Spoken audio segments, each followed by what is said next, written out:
All right, all right, all right. Once again, you have Just Being Brothers. I'm little brother Steve. And Big Brother Mike.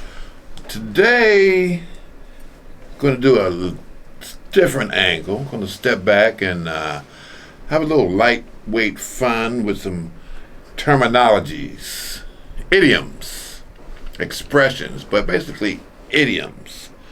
So, what is an idiom? What is it? A group of words established by usage as having a meaning not deducible from those of the individual words themselves. That was confusing. Yeah. Let me read it one more time, because I am reading this. Make no doubt about it. That's okay. A group of words established by usage as having a meaning not deducible from those of the individual words. So, in other words, see if I can say it in my little aging mind.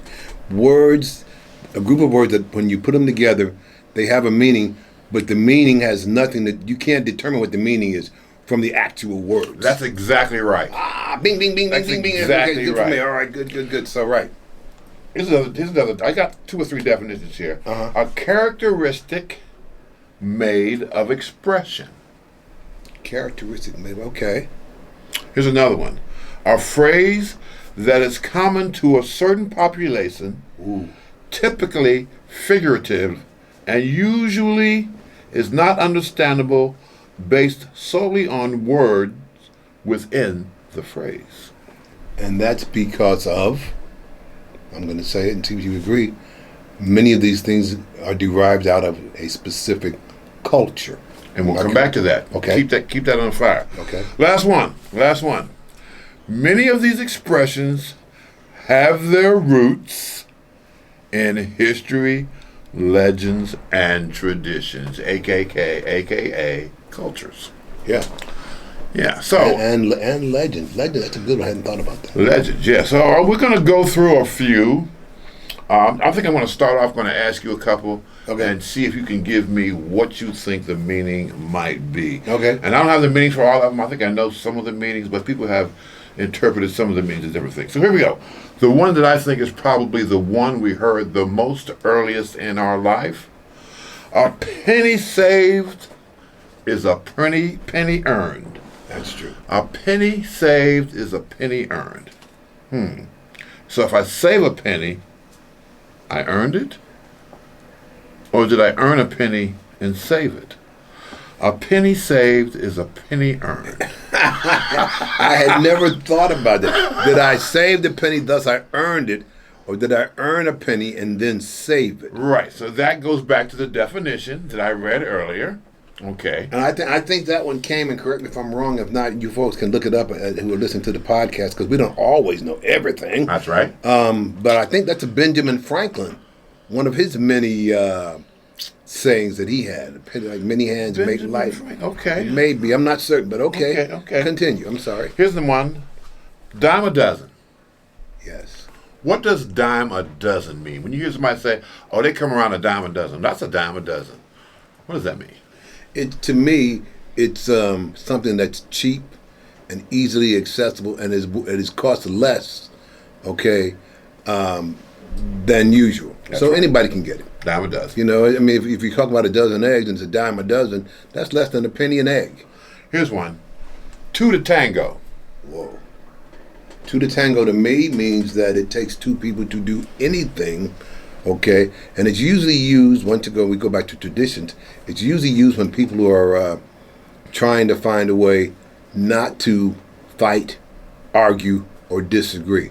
So if someone has something to say to you and you don't particularly like it, you could stand up to them, or you could just walk away and say, okay, man, good. Whatever you want to say, it takes 2 to tango. Take 2 to tango. And So I'm not going to tango. That's right. My big brother Mike is giving tango lessons.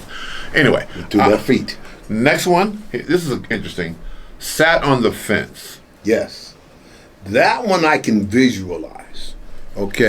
Anybody, and we as kids, we did everything, who's tried to walk on a fence, sit on a fence, and knows that that's very precarious because you don't have a lot of wiggle room. One mistake and you're going to go one way or another. So when somebody is on the fence or sat on the fence, that tells me that they were careful, and they did not want to commit. See, now my definition of sat on the fence means All right. they didn't choose one side or the other. Yes. So they just sat there. They just sat there, sat on the fence. What about no wiggle room? It was just like, I ain't going over there. But because it's a fence, fence isn't very wide. Not like he sat on a wall. Well, so they could, whether he sat his legs on the left side, the legs on the right side, he still didn't get over one side. Yeah, and he did exactly. He didn't make it, and he didn't way make a he could go. decision. Exactly. Yeah. And we see that with people in politics all the time because they don't want to commit to anything. There you go. So they dance Yeah. and they sit on the fence. There you go. Cost me an arm and a leg. Ooh, man, cost me an arm and a leg. Cost me an arm and a leg. Well, obviously, you need your arms to work and you need your legs to walk. And if you have only one of either, okay, that's a huge detriment to your ability to move around, make money, and have a full life. That's it. And that's exactly what, when something costs you an arm and a leg, it costs you dearly. You are 3 for 3, my older brother. Yes. Keeping it moving along. This one was interesting. I never thought of it. I rarely use it. I've heard it. Right as rain. That's one that I really can't tell you. All right. And I'll have to say I've said it.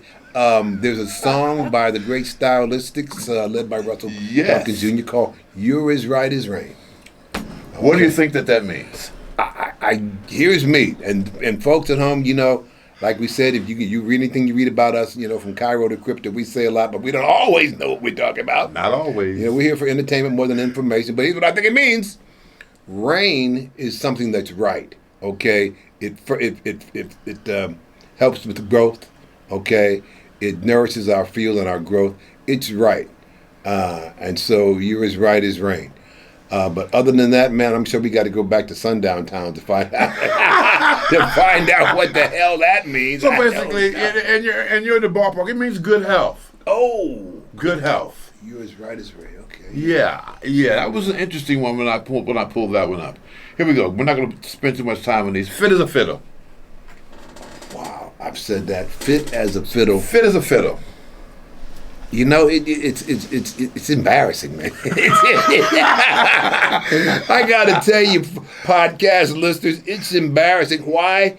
Because as a guy who's well past 50, I've been saying these things for at least a half a century, and now here's two. I got some of them that I don't know why. And I know I said he or she is fit as a fiddle. I know I've said that at least 500 times, and not certain really.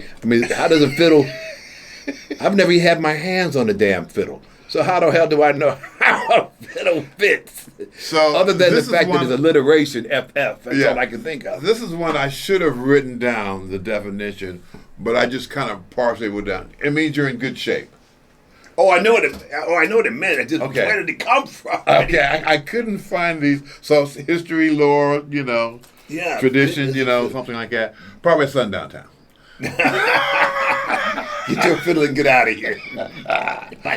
Okay. Here we those go. who don't know what we're talking about, we just completed a podcast on Sundown Towns. Be sure to check it out. Check it out, and we talk about towns where black folks weren't allowed. So we're just kicking that around. We just did it a little while ago. But go ahead back, Steve. Okay, so before I get into the ones that I did write the meanings down, I'm going to give you a couple more. Beat around the bush. Yeah. We know it means waste time, procrastinate, okay? And it probably has to do with people cleaning up and having to maybe clean yards, and they were just constantly just going around the same place doing the same thing. That's just me guessing. Back against the wall. Back against the wall. Now, that's one that's very. A lot of things. It's not only words. Are the words visual? And for them to be effective, the words have to be visual. Sitting on a fence, visual. Okay, and definitely back against the wall, or its first cousin backed me into a corner. Okay, both of those things or paint yourself into a corner. And basically, when you got your back against the wall, there's only one way to go, and that's forward. Forced to do something. You're actually not that I always agree with this, because I think there are some things if you're late, you're just late. Mm-hmm. Okay, but there are other things than better late than never. You got a major assignment. Okay, you had a tough time getting it done. It was due on the 15th. Okay, and you turned it in on the 17th. Okay, now your friend just said later for it, he didn't turn his in at all. He got an F. You turn yours in on the 17th, you got a C. You're like, dang, man, you got a C? You're like, hey, man, I was struggling. Better late than never. 'Cause Better late than my never. friend did never, and he got an F. Here's a good one. Bite the bullet. I think I know this one. All right. Stumper. No, I think I know bite the bullet. Ready? Yes. Bite the bullet, I think, came from at a time when people used to do surgery. Okay, and sometimes we see it as and people would have to like bite down on something. This is what I thought it was, and so they say, hey, man, you have to bite the bullet on this. You have to take this pain, take this suffering. Okay, what it means is to take man up. There's another one. It's doing something you don't want to do. Yeah, and nobody wants to get their leg sawed off. Yeah.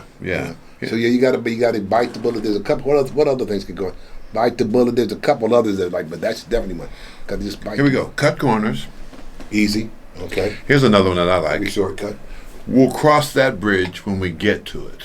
And that's a very good one. Yeah. That's a very good one. There are some people who are just prone, and you can I'm sure there's some days, I'm that guy. I'm that guy. Okay, but because why we were parents. Yes. Okay, and as parents, sometimes we think, but what if this happened? But what if this? What if he crosses the street and we have to be over worried protecting our children, our homes, etc. And we need somebody to come along and calm us down and say, no, Mike, we'll cross that bridge when we come to it. Yeah, and what are you worried about that now? And it happens at work. Okay. It happens in the jobs too. Sometimes, things will happen at work, and you need a decision. You'd like to have the decision before the actual decision. That way, it'll help you determine your decision. That's why I didn't say the decision too many times. Okay. And you go talk to your employer or the person above you, and he thinks about it, and he'll say, Steve, we'll cross that bridge when we get to it. Let's just get... Yeah. We don't have all the answers now. You're right. Right. Okay. But, that particular decision doesn't have to be made for 6 months. Here we go. We'll worry about it 4 months from now. Burning the bridge. Another visual. One of the main things, and I have to say that I'm pretty good at this, and then maybe that's my nature. I sort of get along with most people, and that is not leaving yourself in a position where you cannot go back. Can't go back are the key words. Doing something to where you can't go back to how things were. To how things were. Yeah. Once you offend a person, okay, maybe you have a disagreement with a person, but you're not smart enough or savoir-faire enough to realize that you can disagree without being disagreeable. There you go. You choose to disagree and be disagreeable. You find out you were wrong. You go back and make an attempt to apologize, and the person accepts your apology, but you know what? Never going to be the same. Never going to be the You same. burnt that bridge. By the way, I'm little did brother that. Steve. That's big brother Mike over there Big brother talking. Mike here, and it's just being brothers. Just being brothers. And today we're talking about idioms or expressions. I'm sure you used some of these before in the past. Not too many of the Zen generation kids use these, but in our age group that we're particularly in, we've kind of heard these several times. Well, they've got some of their own that I can't even figure out. We didn't even want to write those Ooh, down. don't even start me on what the young people say today, Yeah. because I'm lost. Yeah. Okay, blessing in disguise. Another great one. Okay, and once again, you can visualize it, just like you can visualize wolf in sheep's clothing and those kind of things. It's something that's a blessing, but we don't see it at first. An obvious blessing, a reward, or something that we don't see it at first because maybe we're angry. It doesn't look exactly like we thought it would look. Exactly. So we're like, oh man, my parents. I'll give you a perfect example. You maybe heard me talk about it. I was forced to go to Catholic school when I went to high school. Had gone to Catholic school for 6 out of the 8 years. Did not want to go. Didn't mind being a Catholic. I didn't want to go to Catholic school. My mom forced me to go. 4 years later, as I went into college and I look back, I realized, though I didn't like it at the time, that was what, Steve? In disguise is. Sometimes we can't see it because it's disguised as something else. Where it fits in for me is, and for probably a lot of people have probably said it in their life, is your children are a blessing in disguise. Because when you first get them, you're going through all the ups and downs, growth and pains, getting them to just get them to 18, get them to adulthood, and then they get there and they're successful. And maybe you have bad health, and here comes your child. And if you hadn't had that child, who would be there for you? So you don't have children for them to be there to rescue you later on in life, but it's a blessing in disguise when you first have them. Realize that down the road, thank God, he showed up or he or she's there. You know what I'm saying? It's something that appears to be a negative at first, and maybe for a while in your life it is a negative. That's absolutely right. It does hold you back. Yeah. It does waste your time. It does spend your money, but you do it anyway. You bite the bullet. You bite the bullet. And do it anyway, okay. And then you realize, man, all this time I was complaining about that, I was too young, too immature, too dumb to realize that was a blessing in disguise. That's a blessing in disguise. I just didn't know. And you know what stupid me used to think it was as a kid? A Christmas present. No, I used to think it was a blessing in the skies. Oh my gosh! I got to tell you, probably up to high school, maybe I was thinking, it's a blessing in the skies. A blessing in the skies. And I would look up when I said it. The Catholic educated kid, ladies and gentlemen. He got that Catholic education that was a blessing in the skies. It's a blessing in the skies with Jesus. Moving right along. Well, these are the things we say as Americans, maybe other cultures as well, but these are the things that we say. Yeah, and here's the saying for that. You can say that again. Oh, man, I will. Blessing in the skies. You can say that again.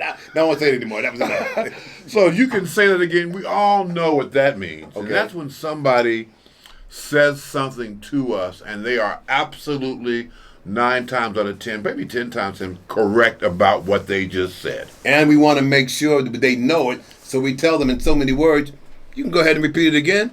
because say that again. Say that again, because I believe Say it. that again. Okay, yes, sir. Make sure, just in case somebody missed it. Here's one. Here's one. Seeing eye to eye. Yeah. I don't know how old, and I know it would take time. We'd be here all day. It's where that came from, and did it come from an American culture? Did it come across the water from? Most of these are Old English, or the English brought them to America. Yeah. So very few of them. Yeah, I would. Most of them have their roots. So that's being in agreement with somebody. Yeah. Seeing eye to eye. We look at the same thing. Yeah. And see things the same way. Okay. Here we go. Jump on the bandwagon. Yeah. That's not one I use very often. I've heard some people use it, but it's not something that I think I've ever really said about, get on the bandwagon. Well, yeah, there used to be such a thing as a bandwagon back in the day. Not a lot of radio once in the country. You used to see it even in black towns where a band would get on a wagon, and your drums and the whole thing, and it'd be decorated maybe for some kind of fun. For fun, maybe some kind of church gathering. Yeah. Okay. And go get on the bandwagon. So the fun was to go jump on the bandwagon. Yeah. No, the tough part was sometimes people didn't want to be on the bandwagon till it started rolling. Then everybody wanted to jump on the bandwagon. Exactly right. Okay. And the bandwagon, it sounds, but by the name, bandwagon. Yeah. It's fun. Yeah. Okay. All the hard work is, and sometimes it's the context for it. Sometimes it's something goes like this. Okay. Now that all the hard work is done, now everybody wants to jump on the bandwagon. But back when we were building it and trying to put it together and give it a push and get horses to pull it, nobody was around. Right. We had 3 people doing all that work. Now that it's set, everybody's having fun, here comes everybody to jump on the bandwagon. People who want to get involved with something after the hard work is done. Here's another one. Missed the boat. Well, that's just what it is. Sometimes you just miss the boat. Okay. Boat, missed the boat, missed the train. I don't know why they choose boat. I can guess because if you miss the boat, if you miss the train, you might be able to run after it. If you miss the boat, your butt got to start swimming. So missed the boat. Missed the boat. Missed the boat. Completely have no clue what's going on. None. Okay. That's nothing to do with falling in the water. That's a good point. But missed the boat means also, doesn't it mean a missed opportunity? Could be an opportunity that, Man, you just missed the boat. Yeah. And you're right. They realize, then I'm going to use another one for you. By the time they realize what's going on, here comes another one. That ship has sailed.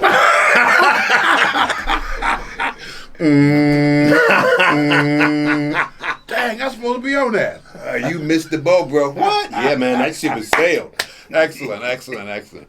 Okay, here we go. So I'm going to go over to a couple of more now. All right. Before I get to my favorite. Save my favorite for the end. Okay. All right. So, another day in paradise used to express that one's life is proceeding acceptably on things are going as expected.